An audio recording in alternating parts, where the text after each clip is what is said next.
Oh, I guess we got a new intro. Marcus, was that you? Yep, we debuted it last week. You're welcome for that, and you're welcome for the background. Oh, that's right. You were late last week. I forgot about that. I did not know we had an intro. All right, all right, all right, all right. Iraq won. All right, all right. That might have been the greatest movie of the '90s. Right? Anyway, how we doing tonight, guys? I got Dylan on my left. I got Marcus on my right. Got Rich on the bottom right. Got Jason on the bottom left. How we doing? Doing just fine. How are you? Good. Hanging in there. Yeah, they were excited to have Max Scherzer on the mound tonight, Jay. Yeah, I know. And like Dylan said backstage, Scherzer lasted only 2 innings. The Blue Jays still, on their social media accounts, haven't disclosed why they removed him, but apparently his velocity had ticked down a lot. So, I mean, hey, until they come out with an official statement, we can only assume. How bad is that Mookie Betts oblique injury going to be? Okay, well, obviously, as with the Los Angeles Dodgers, you have to take every single injury report and discussion of every injury report they say with a master grain of salt, because the Dodgers are absolutely the best organization in Major League Baseball at bullshitting the severity of their injuries. For example, if Dave Roberts comes out and says, oh, he'll be fine tomorrow, he'll be back in the cage, that actually means he'll be back in a week. If Dave says a guy's going to be back in a week, that means he's going to be back in a month. Now, to answer your question directly, so Mookie apparently was quoted on the Dodgers social media accounts this morning as saying he doesn't think it's as bad as initially believed. However, with oblique strains, I have never known an oblique strain not to be serious. These are always 3 to 4 month injuries at best. You're looking at 3 months for rest, rehab, and recuperation, and then that 4th additional month to build up some at-bats on a rehab assignment down in AAA. So, considering the Dodgers don't have a very good track record of honesty and disclosure with me when it comes to their injury reports, I'm going to say on a scale of 1 to 10 for Mookie, it's probably about a 6 or a 7. Fortunately, the Dodgers have enough depth on their roster where at this point in the season, they can go without Mookie for possibly a 2, maybe even 3 month stretch. But with that being said, I'll be surprised if Mookie comes back by the end of May. More likely he comes back probably they target middle of June, end of June, somewhere around there. Gotcha. Is it a situation where like the Dodgers are overly cautious with guys? Because I think Blake Snow could 100% have pitched earlier. I think Ohtani could have pitched. But the Dodgers don't really care about the regular season. They just care about October. Dylan, you're absolutely right. And Andrew Friedman does not care about the games in April, May, and June when he knows that the bulk of his reinforcements and his best players are going to come back in July, August, and September to get them down through that stretch run of the season. So you're absolutely right. And yeah, the Dodgers do play their injuries very close to the vest.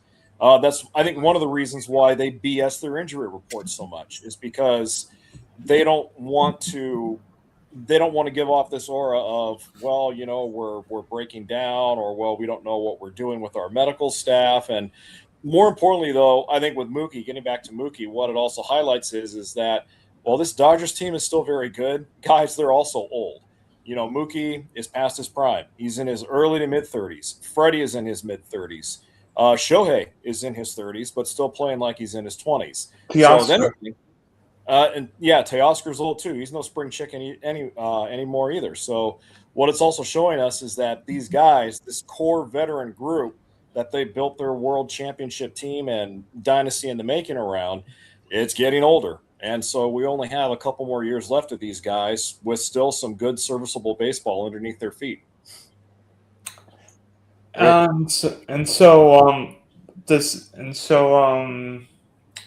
mean, I think we heard that the Dodgers are going to go with a 6-man rotation. Is that what I'm hearing?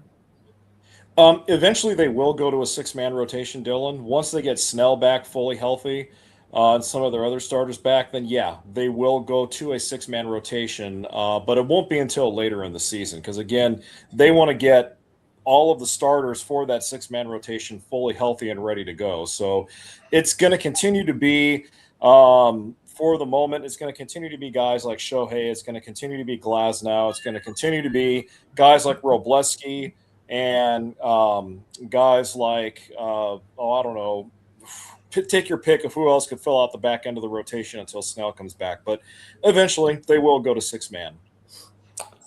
Rich, I don't know what it is. I mean, do fans fans panic too much early in the season? Because I'm hearing nothing but panic from Red Sox fans saying, holy crap, all team sucks. I mean, you've seen the Red Sox line tonight. It looks, I mean, I saw a lot of these guys in JetBlue in February and March.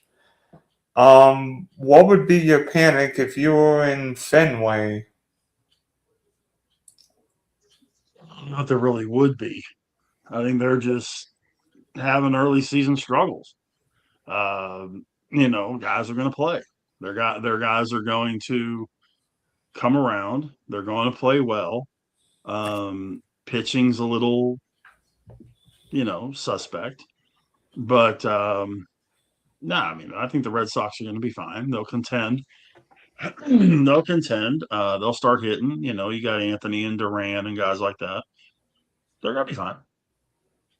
I don't know. I mean, some of these guys haven't hit. I mean, Duran's out of the lineup tonight. I mean, some of these batting averages, like Durbin is hitting 129, Meyer 185. Not that we care about batting average anymore. It's more about power. Did you see the situation with both Contreras brothers playing in the same game tonight? Yeah. Yeah, you knew that was going to happen at some point this season because, with the way they've got the interleague play going and all that. It's kind of cool that, you had the Naylor boys playing against each other first week of the season when Cleveland was in Seattle. In Seattle.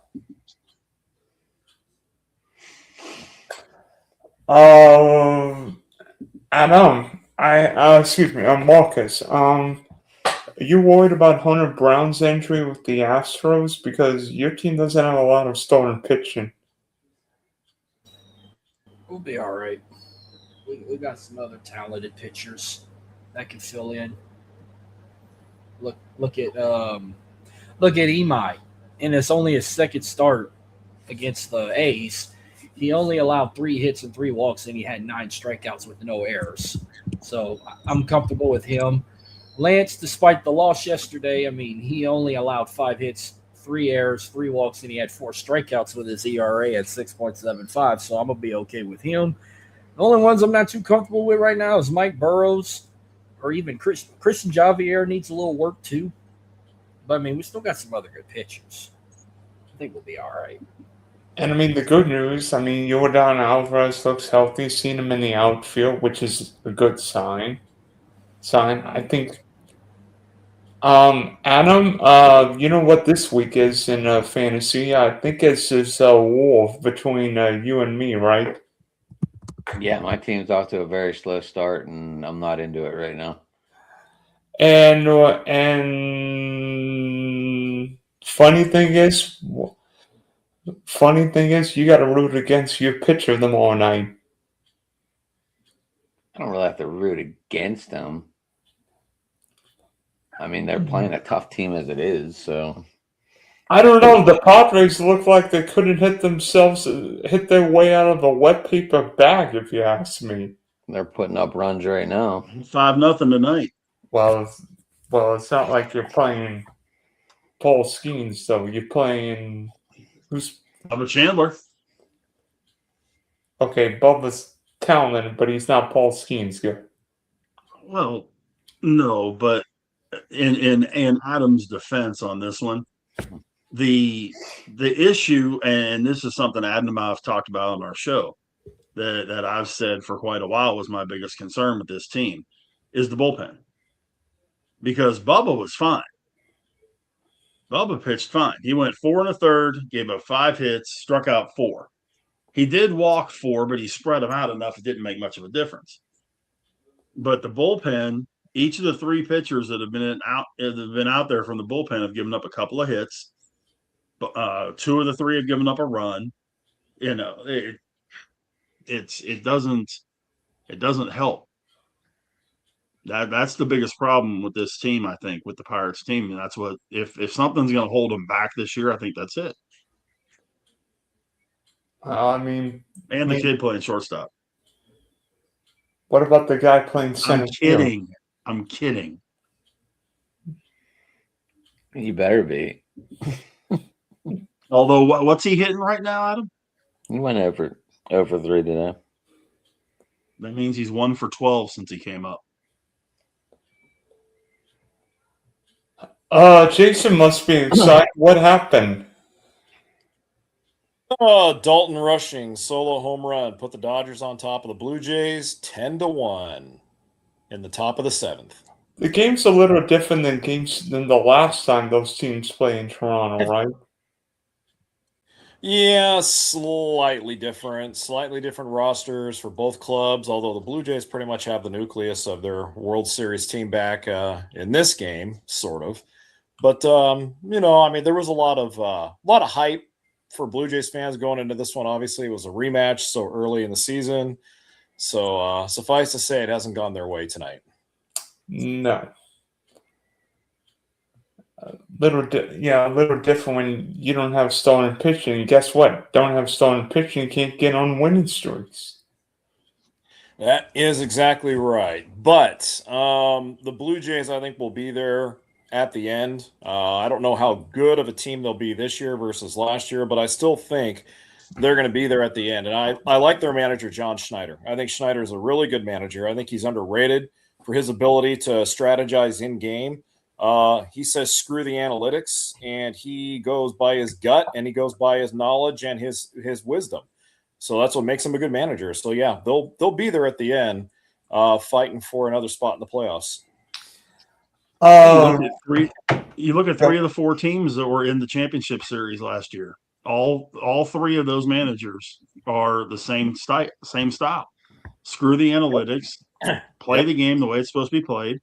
You know, Roberts does it that way. Dan Wilson in Seattle does it that way, and so does Schneider. Analytics are nice, but it kind of goes to the radio analogy about rating points. I've never seen a rating point by a car. I've never seen an analytic hit a baseball. I've never seen an analytic catch a baseball. Yeah. It's the guys on the field that do it. Marcus, here's an interesting question for you. Is there I don't know what it is, but like every game I see in Houston, somebody tries to hit a ball the center field and nobody can hit the ball the center field. What is it with Houston now that you got rid of Tallis Hill and now nobody can hit home runs, even though nobody could hit home runs there? The bats wasn't hot yet. I mean, they hit 5 home runs against the A's this past weekend. Well, you're playing in a minor league ballpark. I mean, in Houston, nobody can hit a home run the straight away center field. I guess the bats wasn't hot yet. Now they getting hot all of a sudden. And now you're in Denver, of course. So, oh, they can hit it over there. I ain't worried about Denver. I think they can hit it there too. Yeah. Adam. Yes, sir.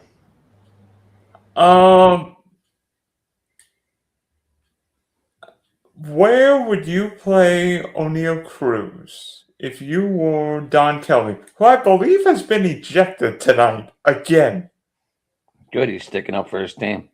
You need that firepower. I mean, Rich, Don Kelly's been ejected at least twice in the first week and a half, right? Good. He's sticking I up for agree his with team. Adam. I agree with Adam 100%. Both times he's been thrown, it's been for legit purposes. It's not, and I mean, there will be those times where it'll be like, okay, I've got to get tossed to get this team fired up. In this particular case, I agree, Adam's 100% right. He's sticking up for his team. The umpires screwed it up. And what happened? Umpires don't like it. And in that case, well, they chuck the umpire.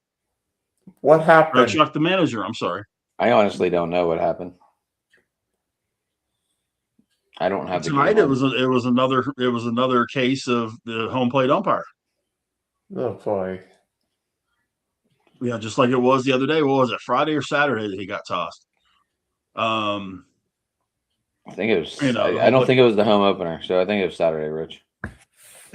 So yeah, I knew it was one of those two, but yeah, I mean he's and it's not one of those cases where it's one call that leads to it. It's a buildup that I've been seeing. You know, it'll be 3-4 bad calls in like 2 innings. Oh, And and wasn't Don Kelly ejected for like the umpire look into the dugout? And I'm like, the what? other day, you mean? No, tonight. I don't think so. I gotta double check that one because I didn't see that part of it. Huh.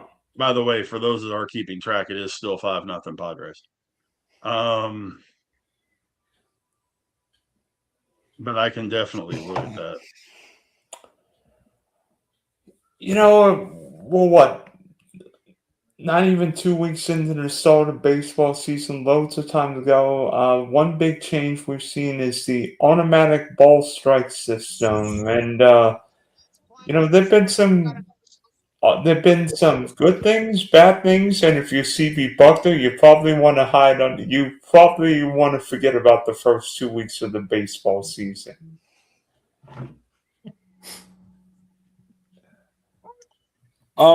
You know the ABS system, Dylan. It's going to be it's going to be an experiment all season long, and I kind of equate it to the pitch clock in a way. Even though they're both different forms of technology, when the pitch clock, I compare them because when the pitch clock first came out, all the skeptics thought, well, this is going to be the end of Major League Baseball. We're going to have so many guys getting flagged for this. We're going to have so many miscommunications, and we've seen now that the pitch clock, it's great. It's been great for the game, and it's been utilized the right way. The managers and the coaches and the players are comfortable with it now. The umpires are comfortable with it now. The ABS system is going to be the same way in that it's going to be a little rocky to begin with.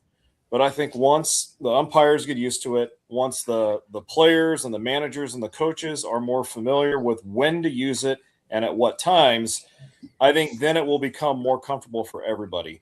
Bottom line, the main arguments against it are, well, it usurps the umpire's authority for calling balls and strikes. And while I'm all for the human element of the game, my feeling is this.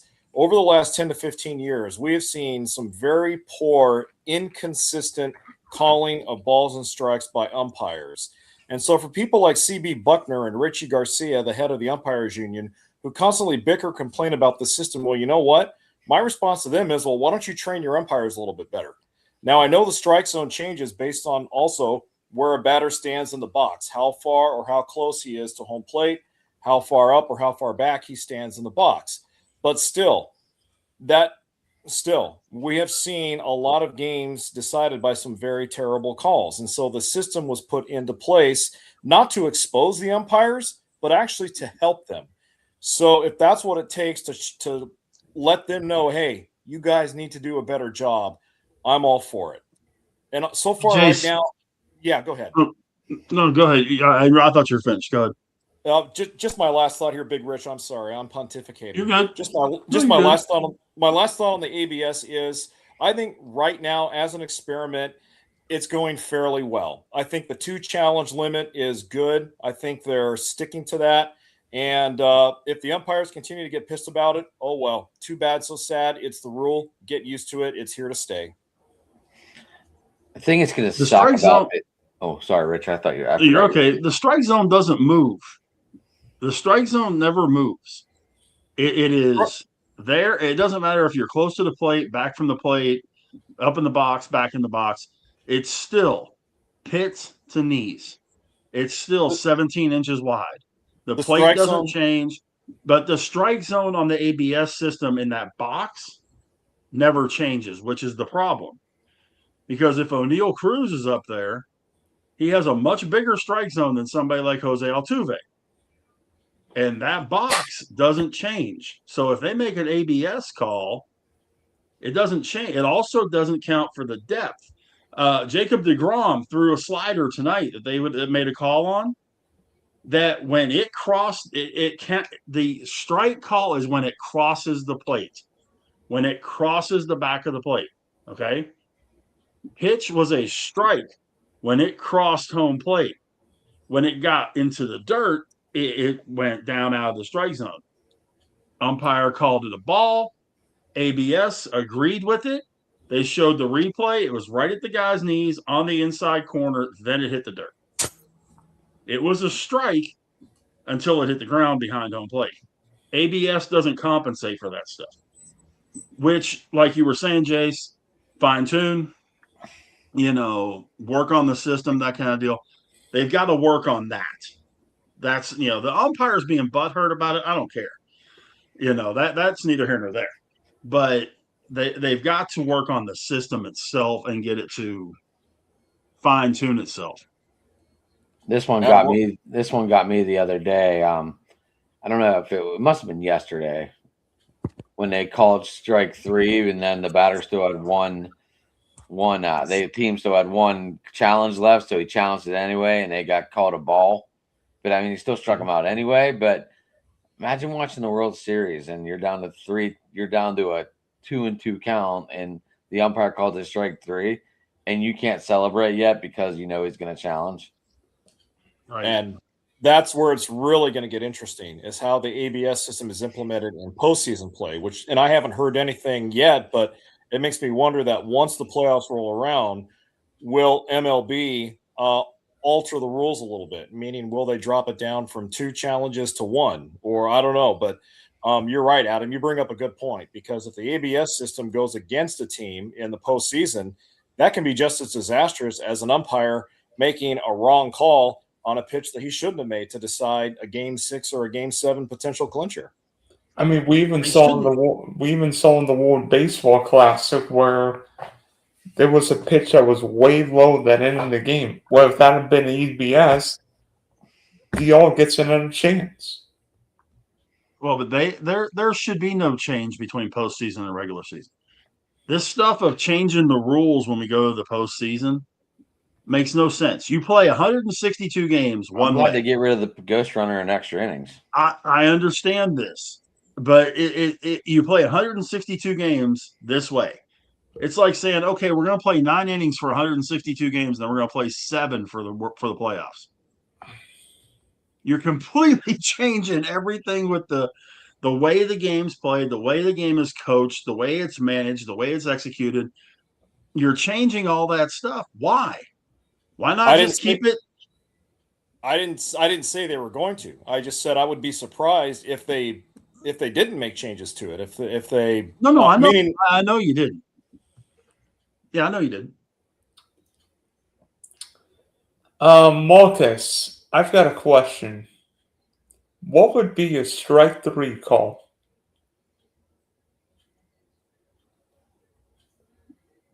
If you were, Jeremy, I hope you feel better too. I saw you're sick.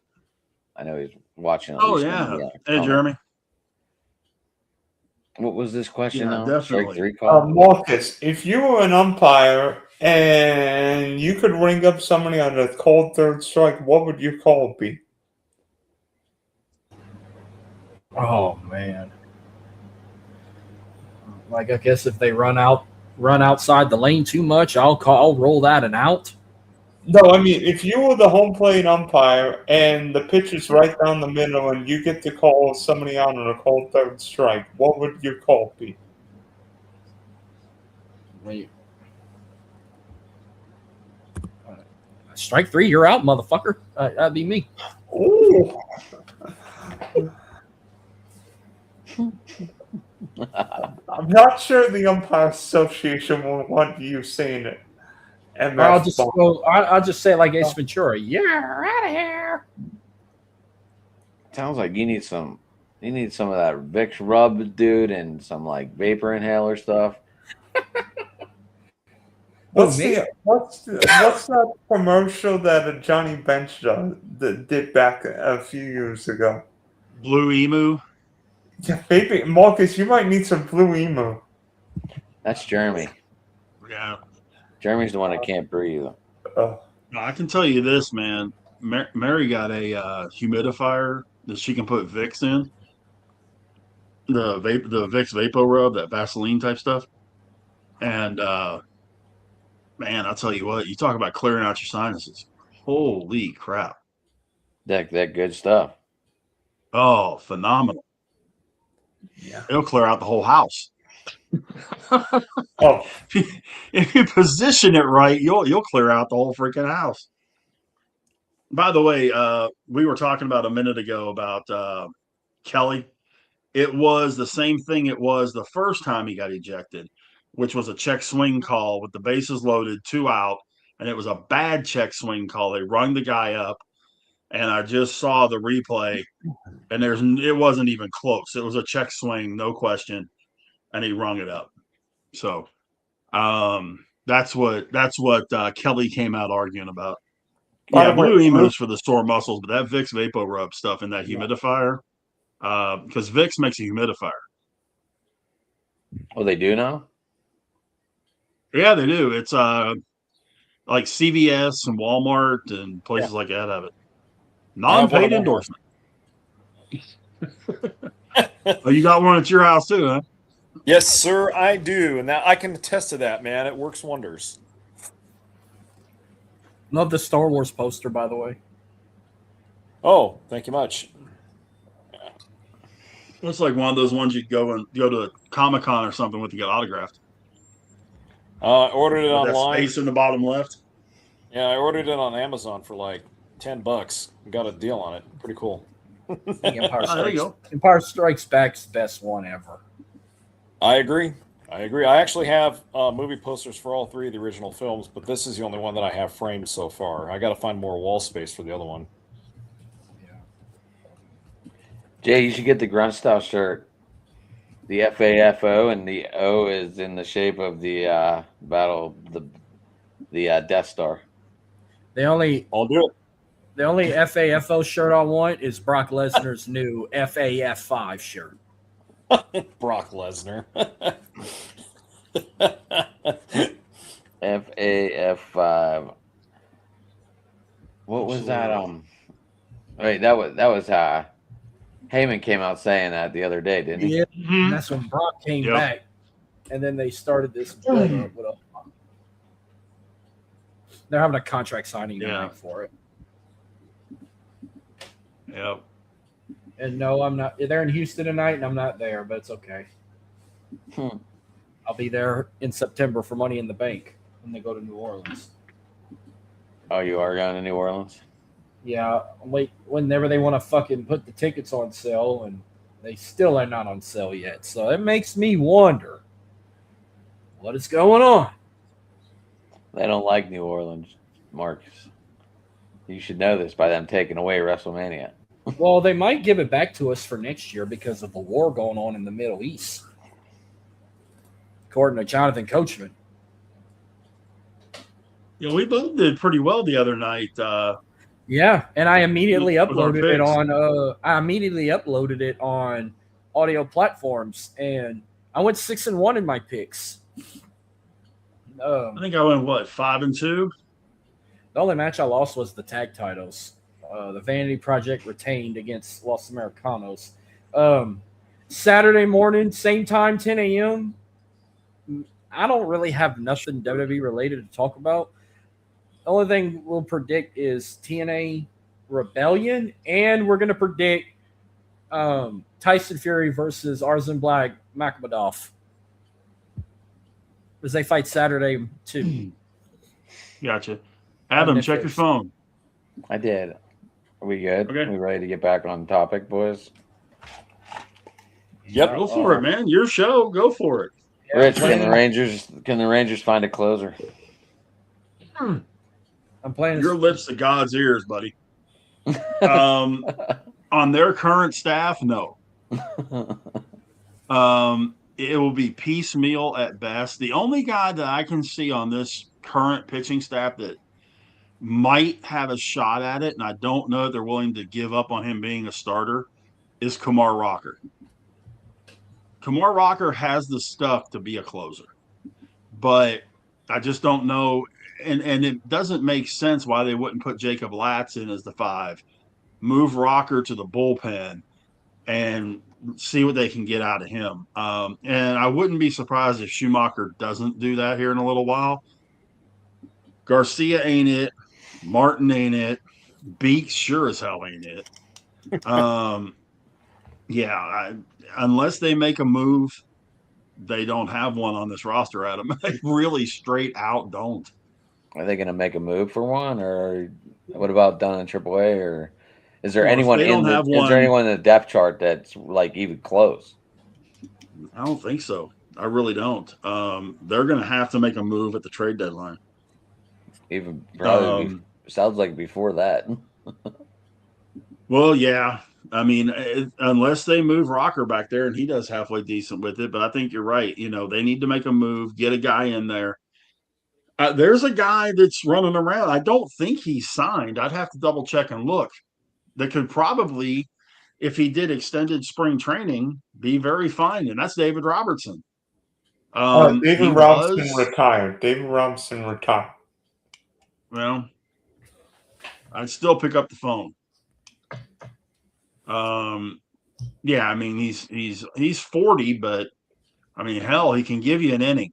At least you would hope, right? You would think. I mean, he's got to be better than what you had. Jason, hell, if you want to get rid of Kirby Yates, we'll take him back for a minute because he got to be better than what we've got. Hey, Kirby Yates is on the Angels right now, so you can take him, man. That's right. I forgot he went to the Angels. Well, you know, you're in the right area, LA. Yeah. Yeah. He's 35 miles down the I-5. Only 8 hours away, right, Jay? Yep, that's right. They've had 3 or 4 pretty good closers over the last, group of years. And they're either hurt or they let them go. Josh Spores is not ready to come back yet. From what I'm hearing, it'll at least be after the All-Star break when he comes back. Now, he could be their closer. But by the time he's coming off of 2 shoulder surgeries, if he does anything this season, it ain't going to be much. 2027, he may be their closer. They had Robertson, they had Yates, they had Aroldis Chapman. They're all pitching for other teams. So, the only difference between them and the Pirates when it comes to their bullpen is the Pirates actually have a closer. Mark, Dylan hit on the rotation of Hunter Brown being out. How long do you think he's going to be out? It says 15 days, but I'm reading up on this injury. It sounds like it might be a little longer. I'm just hearing about the injury. I'm trying to see what is the injury. I could probably give you an estimate, my opinion. I don't think it's the hand, huh? Hand or the shoulder? Something like, yeah, I think that's what it was. Maybe like, I'll say 2.5 weeks. The most. No more than probably it's a shoulder 10 strain. days. Shoulder strain. Which a strain is a partial tear, by the way. Those can heal up pretty quick too, but probably no more than like 2.5 weeks. Depends how serious. If it has to require surgery or not. If it don't, he could be back by the end of the month or early May. He could be back. But like I said, we still got a whole stack of pitchers. We can fill the void, Tatsuya Imai, Christian Javier, Mike Burrows, Brian Abreu, Odoku. I'll get into that later. What? I'm not naming everybody. I'm just telling you who I can name. You want Tampa Bay, Dylan, or what? What team do you want?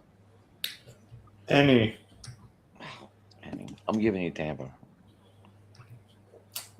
Even though I'm not prepared for Tampa tonight.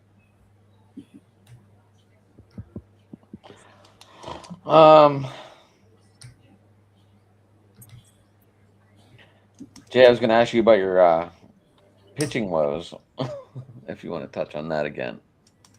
I know you can't Blake Snell back to at least late May, it says now. Yeah, so kind of an update on that.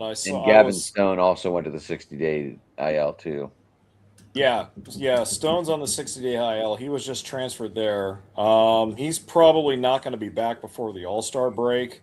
As far as Blake Snell is concerned, according to the Dodgers brass, meaning Dave Roberts and the like, they're ready to advance him to facing live hitters, but he's still in Arizona, fine-tuning a lot of things with his shoulder. So, I mean, he's making progress, but not enough to where they're going to activate him by the end of the month or even maybe the end of next month. So with Snell, it's still going to take a little bit of time. He and Stone are really the only two starters that are bitten with the injury bug right now. The rest of their pitching problems with injuries come in their bullpen. I mean, Brock Stewart is still injured. Evan Phillips is not going to be back until after the All-Star break. Brusdar Graterol, who knows? And then that guy they got before the start of the season off waivers or in the trade with the Yankees, Jake Cousins, he's on the injured list. So, yeah, as always with the Dodgers, it's injuries and pitching. That's the one trademark of this franchise. So it is what it is, but got to deal with it. Okay. Marcus or Dylan, what about Yes. your Tampa Bay Rays early bullpen woes? Well, by the way, the Rays finally played their first game at Tropicana Field since Hurricane Milton destroyed the stadium. How many days?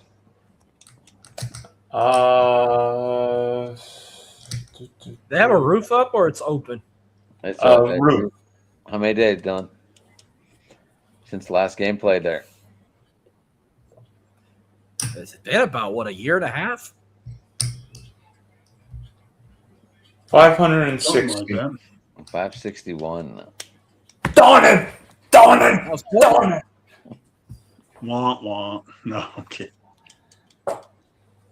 So can the bullpen recover, Dylan? There's some inconsistency in there. What are your thoughts? I mean, I think it's too early to figure out everything. Plus, we know the Rays change everything. I think the key with Tampa is just going to be keeping Shane McClanahan healthy. The offense, for whatever reason, hasn't looked great. The lineup hasn't looked great. I mean, Diaz is doing his thing.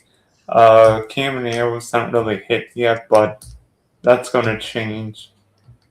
It's made some bad errors at third base this year, so Jeremy, you can update us with the score if you'd like. 29-25 Michigan.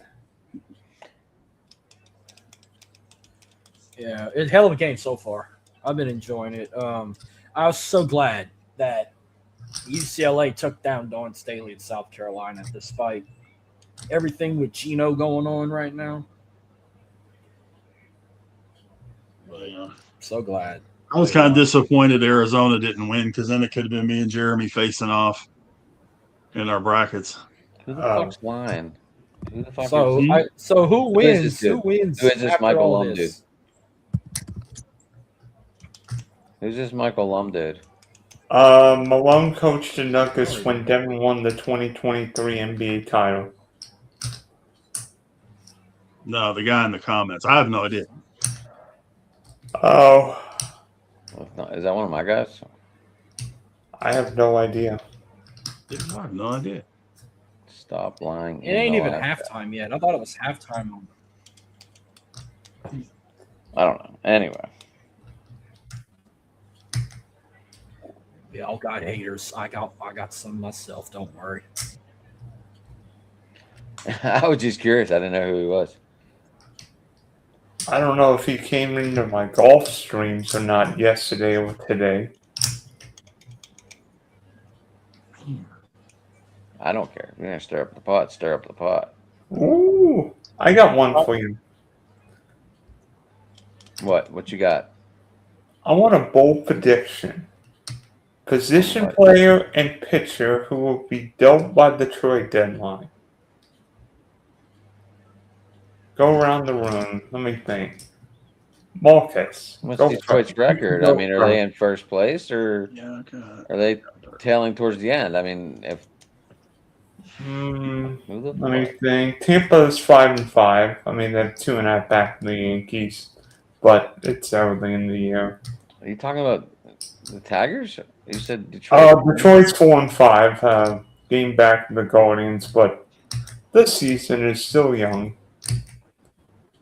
The Astros are 6-4. Wait, and wasn't your first in question the if AL would you West. wasn't your question who Detroit would trade at the deadline? No. Name me a no. The question is, name me a bold prediction of a position player and bat who will get traded. What scenarios are we under? Of any team. It could be any team.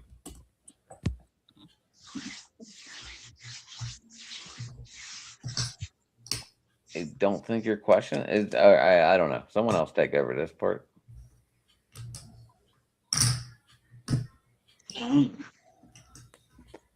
I'm asking for I scenarios. think it's on, way like, too early. It's going to be way too early to think about trade deadline stuff, but That's why I was asking. we just for got to see what's records. going to happen.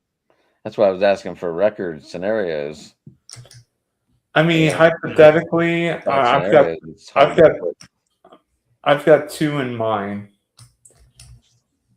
I think there's a very good chance Sandy Alcantara is going to be on the move because, he's been great to start the year. Complete game shutouts.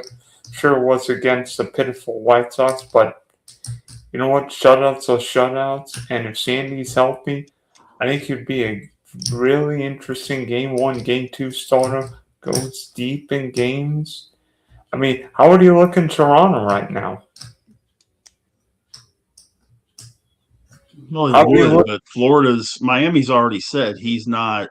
I mean, he's Miami's been on not trading there's him. been teams making offers for him the last 3 years. 4 And years. they've said he's not in trade.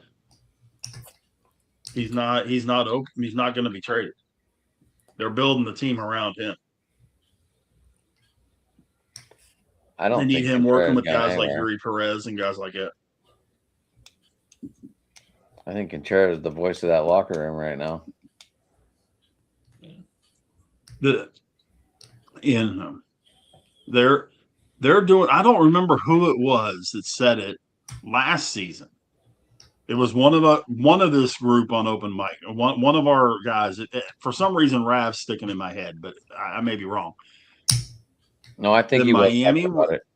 That Miami was just taking the team and building it the way it's supposed to be built as a young team from the absolute beginning, getting one centerpiece in Alcantara and building off of that and just taking all these young kids and letting them make mistakes and all that. And as they're growing, they're getting better. And that's what's happening. That's exactly what's happening. And they very well might scare the wild card this year.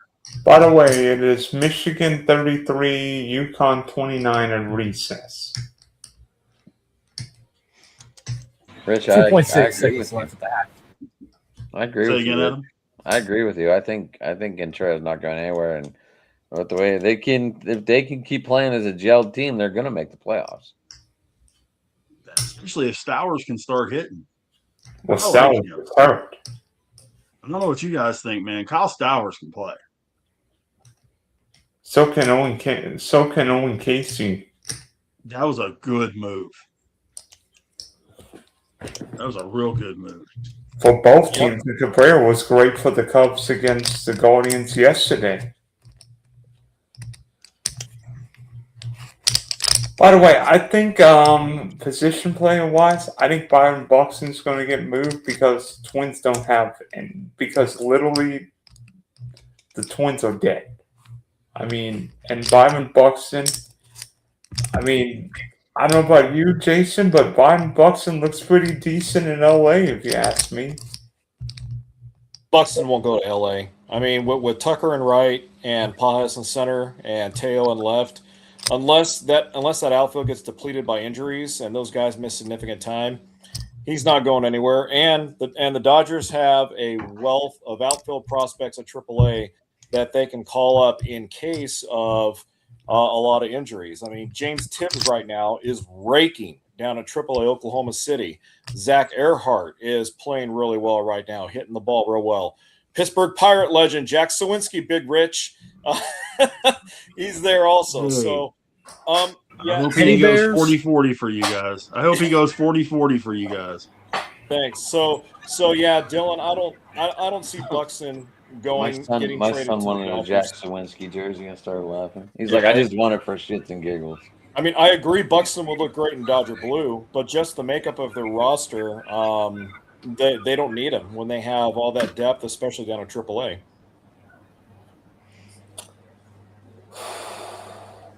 Gotcha. Oh, I've got one for everybody. What is the worst rule in Major League Baseball right now? The worst rule in Major League Baseball? Yes. Worst rule in Major League Baseball. It can be any rule? Yes.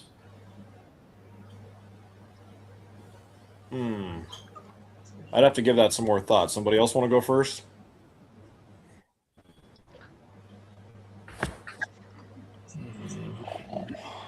I'll go first. Ghost Go ahead, Runner. man. I'm glad Ghost somebody Runner. else said that. Okay, yeah, the Ghost Runner. That's obviously that's your only answer. That's your only answer, basically. It's so dumb. If I can add anything extra, the pitching clock's I mean, I didn't like the pitching clock at first, but now it's like I don't mind it because they don't take forever to throw the damn ball. But I feel like you should give them more than 30 seconds. Give them like at least 60 minute to throw the ball, so they're not rushed and under pressure. But other than that, yeah, the Ghost Runner is the number one thing for me. I wouldn't give him that long, but I think it's stupid that you can only throw over to first or throw to a base twice. It's just a stupid rule. Right, because now they're getting that pure jump on that third.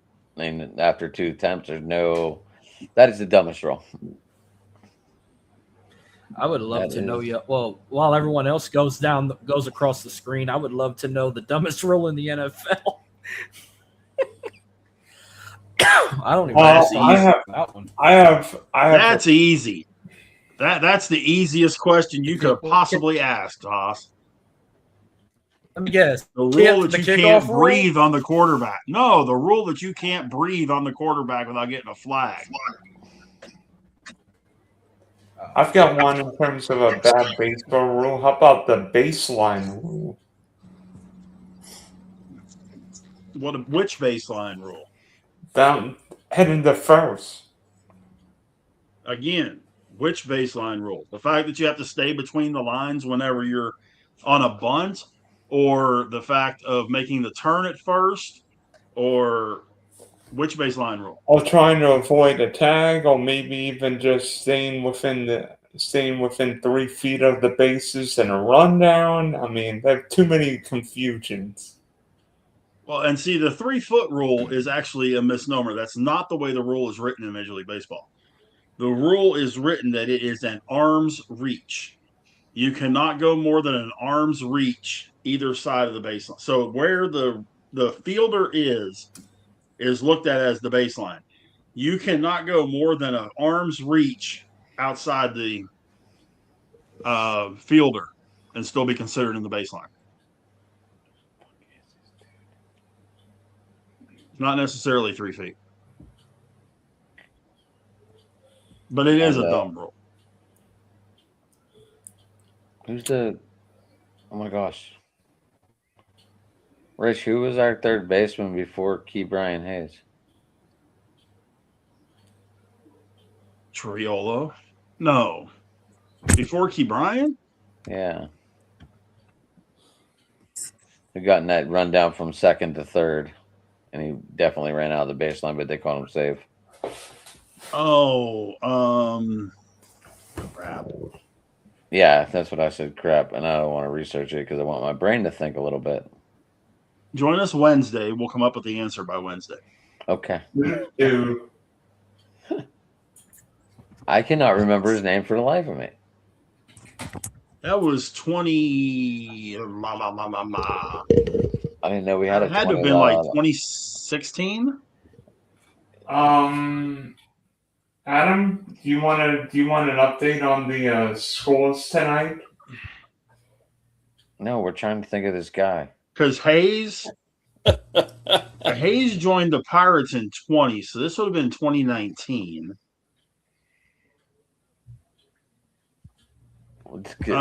Jay, do you remember that play?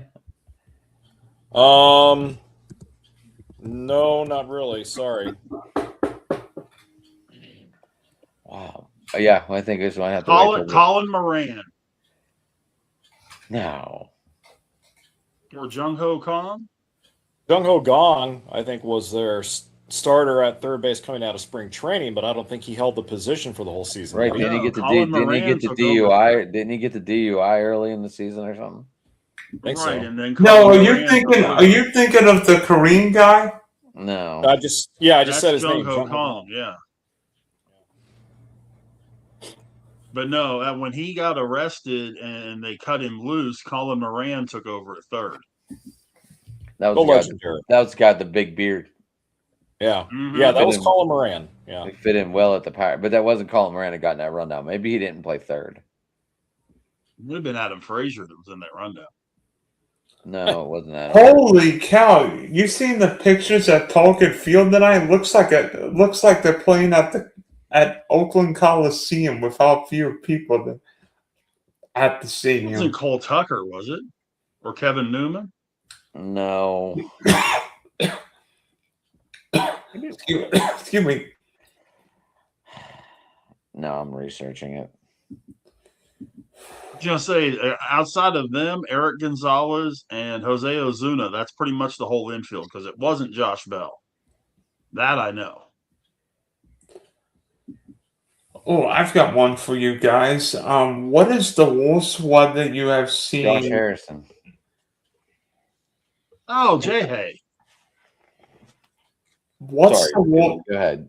What's the worst weather you guys have seen, either personally or on TV at any baseball game? What's what? Baseball game? Yeah. Talent? I mean, I've seen him play in No, snow a weather. couple of times. Weather. I've seen him play in snow a couple of times. Well, I remember, Dylan, when I went to Wrigley Field in 2006 to watch the Dodgers play the Cubs. This was in the end of April, and it was a 65-degree day in Chicago, which you say to yourself, okay, awesome, wonderful weather. But the freaking wind chill that came in off Lake Michigan was like negative 5 fucking degrees. And of course, me being from California, I wore my shorts and a t-shirt and my Dodger hat, so I was freezing my nuts off by the third inning. Did you buy a Cubs sweatshirt, Jay? Did you break down? Did you buy a Cubs sweatshirt? I did. I bought a hoodie, baby.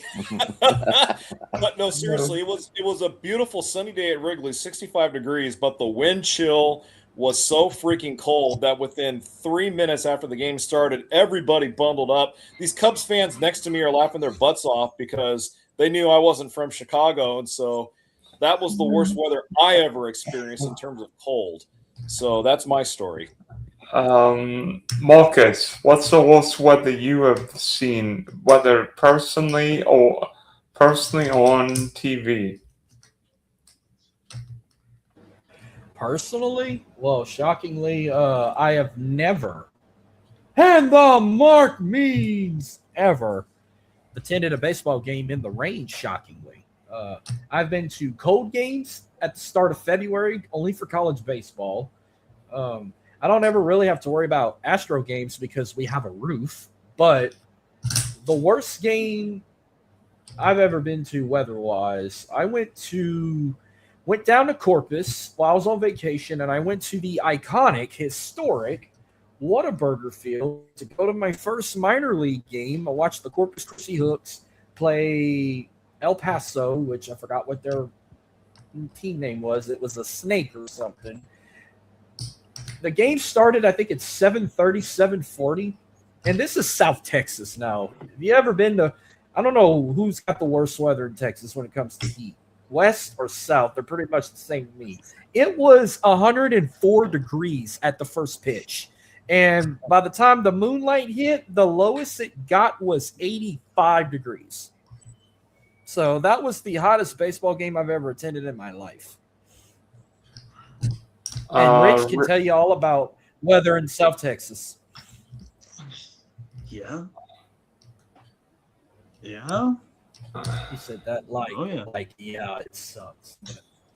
I don't know what's worse, Yeah. West Texas or South. They're pretty much the same to me. Jay, I did the same thing You're right. for a Cleveland game as you did. I had to buy a Cleveland sweatshirt, which I didn't mind, but Well, see, we got lucky on ours. I think I told this story on open mic, so pardon me if you guys have heard this before. My wife and I's anniversary, and one of her favorite players of all time is Yu Darvish. So the Cubs were playing the Rangers opening series in Arlington on our anniversary weekend. So we went to Shreveport, did the usual casino thing out there because you can't do that in Texas. Went and did that Friday, and then Saturday we were driving in. It's about a 4 and a half hour drive to Arlington for the game, and it was nice weather when we left and everything. We didn't really bring a whole lot of stuff with us, but it is March in Texas, right? If you don't like the weather, wait half an hour. So I had gotten us really good seats. I don't know how I lucked out into them. They were like 9th row up off the field, right behind home plate. Got them for like $80 on StubHub, $80-$90. And we get out there, and it's about 50 degrees, and the wind is blowing straight over the center field wall, coming straight over home plate. We're freezing our butts off. I had a jacket that I had brought with me. My wife didn't. So we're talking about going to the gift shop, right? So we end up going to the gift shop, find the thickest hoodie possible to get for her. And we sat there for like 2 innings. And fortunately, with the Rangers at that time, you got tickets to this. When you got tickets in that level, you also had access to this thing called the Jack Daniels 07 Club. And we went in there and watched the rest of the game in the warm comfort of the club up there, because we weren't dealing with that crap anymore. But they had a crowd of several, because you could literally, you could watch the frostbite just rolling around the stadium. So yeah, I fully understand what you guys are saying. Adam. Frostbite in South Texas. Well, this was in Arlington. That's North Texas. Yeah, I guess you got to understand something, guys. In Texas, you can have all 4 seasons in the same day. Do you remember the game in Cleveland? I think it was 2020 where they had all kinds of weather.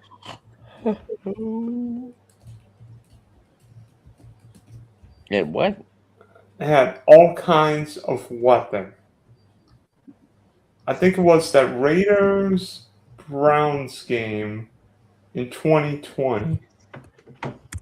Well, the Raiders. 2020, that means there was no one at the game. There were a few people. Can't be. It was during COVID. Correct. Right. Oh, correction. They played The Raiders and Browns. Game I went to. Or Dolphins. It was windy. Anybody remember the Steelers-Dolphins game? I think it was 1918, something like that. I was at that game. 2007. When the hurricane hit and it was like 6 inches of rain on the turf. That was 2007. Monday Night Mud. That was in Pittsburgh. And ended up, what was it, 3-0 or 6-0 or something like that? That's where the ball got stuck on a punt, right? Yeah. Yep. Hit the ground. Lowest scoring Monday night game in history.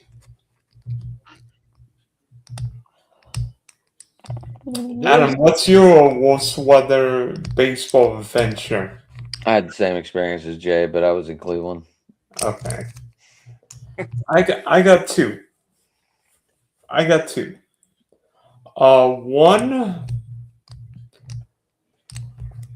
One where literally it was like 55, 60 degrees, and I was stupid enough not to wear a jacket, and we have our windows open at JetBlue, and that wind was blowing in, and we could feel it.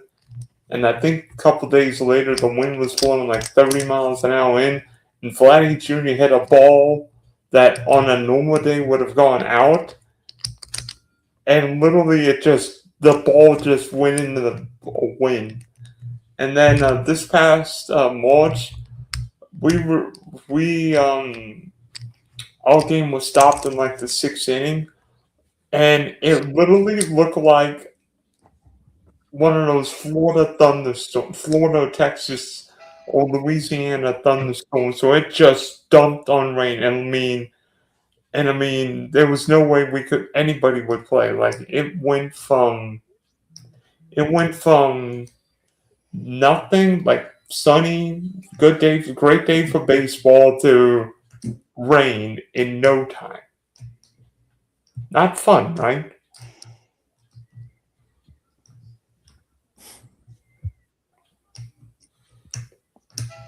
Right. Who's got a choo-choo cell phone? That would be me. Okay, I have one. I'm too. on silent, so I am Sorry, too. guys. Oh, That's a little tribute to my dad. choo-choo. Well, I mean, you have a choo-choo train at your stadium, Marcus. Rich, don't hate on how our would train. you say your DH and your leadoff spots are doing? Say again. Your leadoff spots and your DH, how would you say they're doing this year, since they are all new people? Well, Nimmo is playing really well, which I kind of expected. I like Brandon Nimmo. I thought that was. I hated seeing Marcus Semien go, but I loved Brandon Nimmo coming over. He's a little bit of a more experienced guy. He's more solid in the outfield, and him and Wright makes a difference over Adolis Garcia. Plus, he's going to hit a whole heck of a lot better. He may not hit as many home runs. Well, he'll hit probably more home runs than Adolis did last year. Nimmo's not a home run hitter, but he'll get on a hell of a lot more. When you're running Langford, Carter, and Nimmo in the outfield, I'm plenty good with that. And he's been the leadoff hitter most of the time. And here this season, he can get on base. He can walk. He'll take pitches. This weekend, I saw a stat that it was either the Saturday or the Sunday game. He saw 25 pitches in his at bats. Just him alone. And one at 25 pitches in his his at bats for the whole game. Throughout the game, okay. Yeah, but 25 pitches. There's a lot of guys that don't see 25 pitches in a week because they're swinging, right off the go and all that. So yeah, I mean, Nimmo will definitely work a walk. He'll definitely work a pitcher. So I like it. I do. I think it's a good move. The biggest thing they've got to do is get that third base spot hitting. I really love what Jake Berger's doing too. Oh, I've got a question for you guys. Everybody wants to be Shohei Ohtani, Paul Skeens, Terry Schoolboy, Eric Jones. But there are some great what could have been players. Name me a couple of your favorite what could have been players.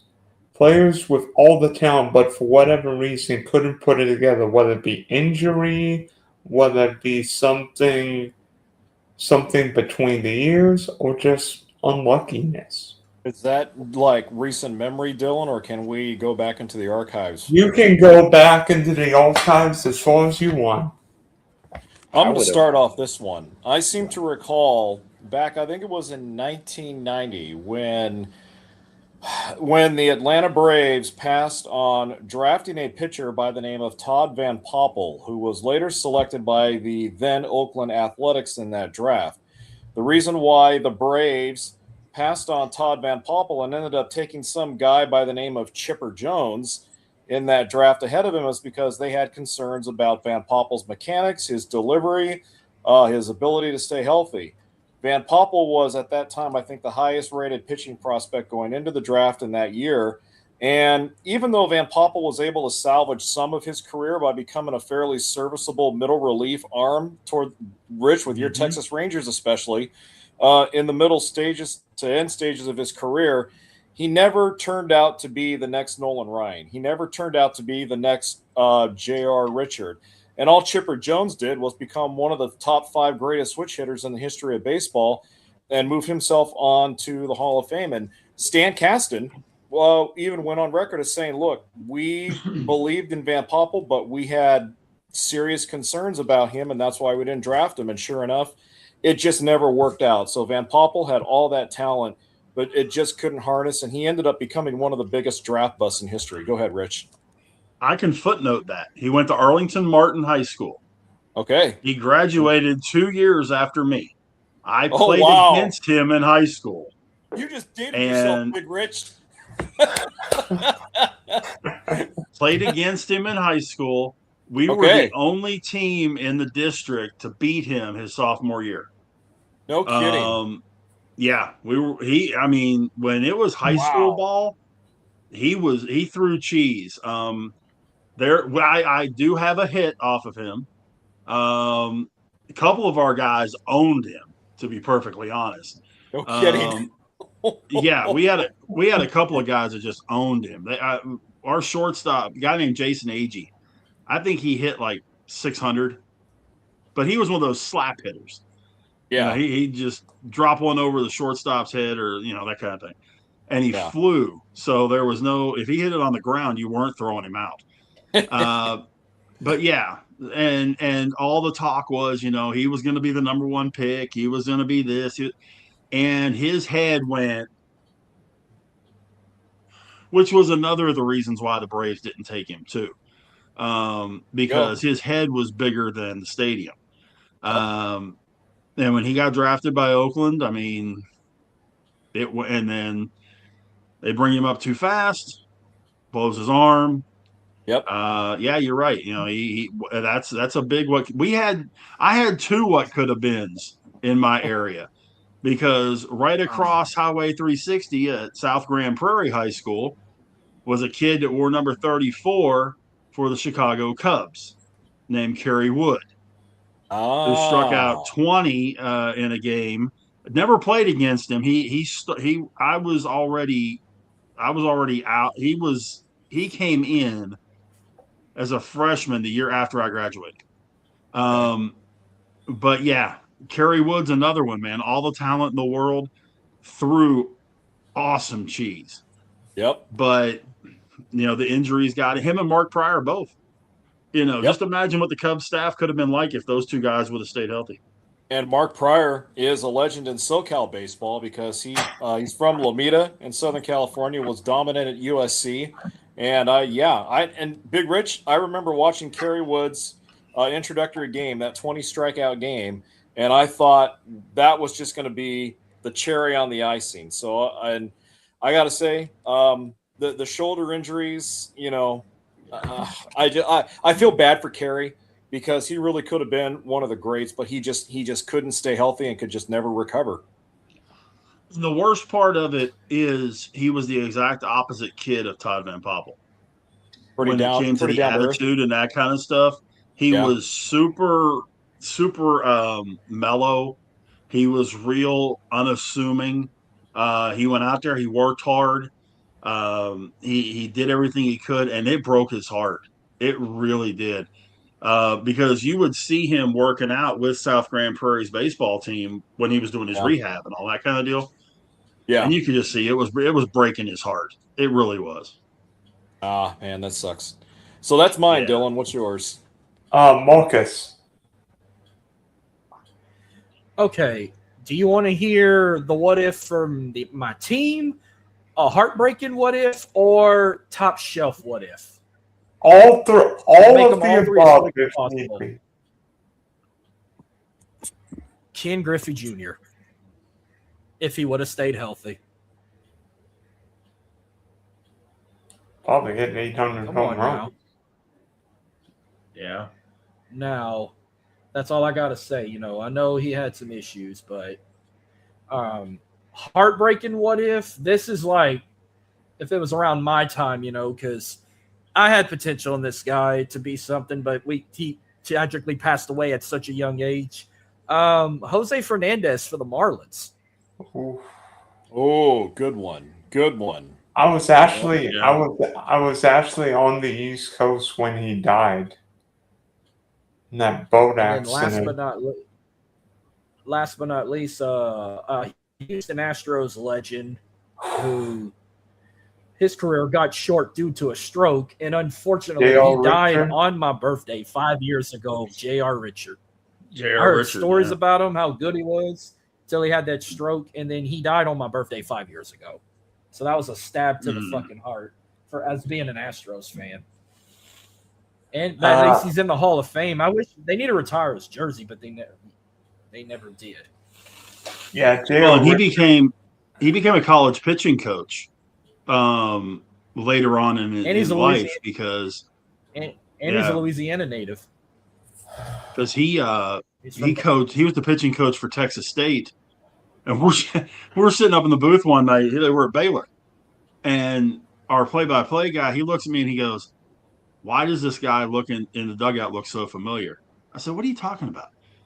And they showed the on the Baylor Vision thing on the jumbotron, and they were shooting in the dugout, and I said, "Well, it's real simple. It's because it's J.R. Richard." And he went, "No." I said, "Yeah, it's J.R. Richard. How could you possibly not notice J.R. Richard? The man's 6'8", that kind of deal."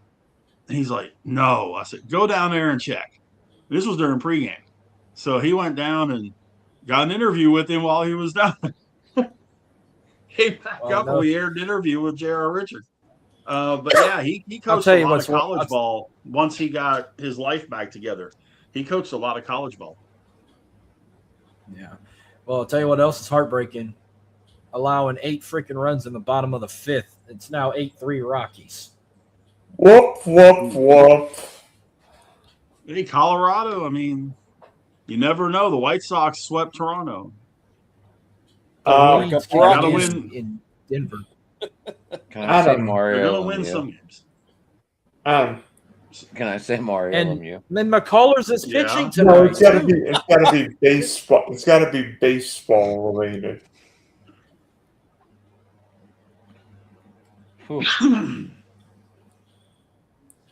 Well, I do have to fly. That's guys. my 3 right there. Well, y'all have anything on Suarez?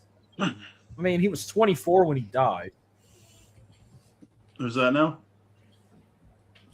Jose Suarez from the Marlins. I mean, Fernandez.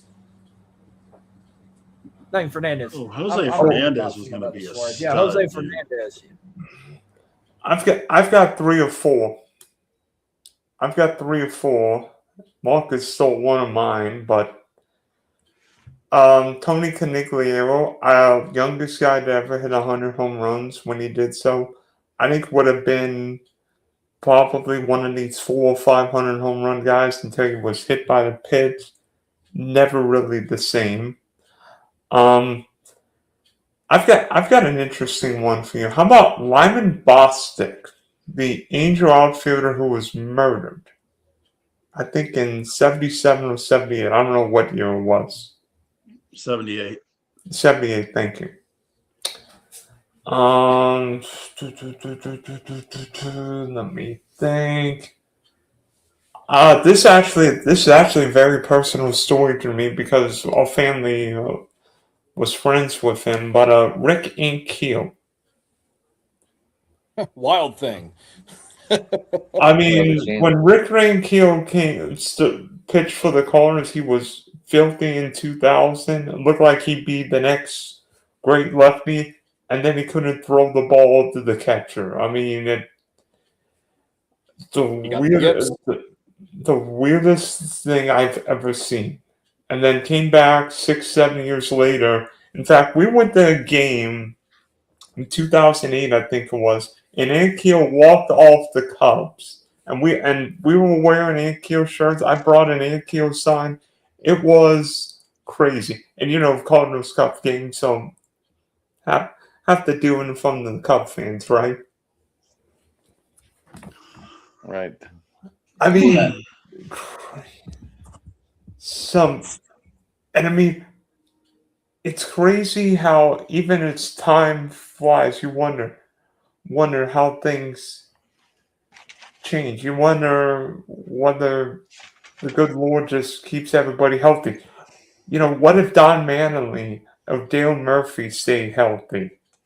Those guys probably end up in the Hall of Fame, and I mean, maybe they do, and maybe they do anyway. But we'll see. Hey, All right. Dylan, I'm gonna have to jet out of here. Sorry. Yeah, we're gonna wrap it up, boys. All right, okay. Good Jack, So, guys. for Jason, Adam, Markets, and Big Rich, this is Big D signing off on Fan Chat. I was almost going to say Fat Chat in the Diamond. Fans Chat in the Diamond. Tune in tomorrow for Open Sports Mic, Adam and Rich's show, and I think Marcus got about 150 shows coming out this week. We need to do an NFL, a Drive to the Top production mock draft soon, guys. I only have 2 shows this week. And for those who are That's it. just tuning in, we are the Misfit Managers right here on Fans of the Diamond. All right. I even Catch made you a guys logo later. for that.